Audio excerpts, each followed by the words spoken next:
माँ कात्यायनी माता दुर्गा षष्ठ स्वरूप नाम कात्यायनी नाम एक कहानी रही है। कर्त नाम जड़े प्रसिद्ध महर्षि थे पुत्र ऋषि कार्तिया थे। से कार्तिया गोत्र विश्व प्रसिद्ध महर्षि कात्यायन जन्म होते से भगवान को उपासना कर बहु वर्ष काल घोर तपस्या रत होते।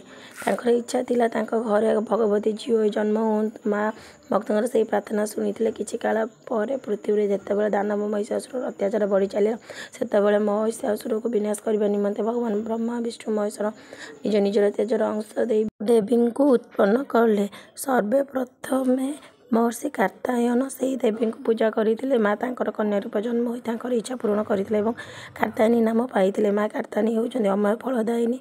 वज्रगोपी मैंने भगवान कृष्ण को पति रूपे पाइबा जमुना कूल माँ को पूजा करते। यही माँ ब्रजमुनि अधिष्ठात्री देवी रूपे प्रतिष्ठा। एक स्वरूप अत्यंत भव्य दिव्य वन सुबर्ण परि उज्ज्वल भास्वर। माँ चतुर्भुजा। माँ को दक्षिण पट उपर हाथ में अभय मुद्रा तल पट हाथ में बर मुद्रा बाम पटर उपर हाथ में तरबारी और तल हाथ में परिपुष्टित पद्म शोभा। माँ सिंह वाहिनी दुर्गा पूजार षष्ठ दिन माँ यही स्वरूपर पूजा कराए।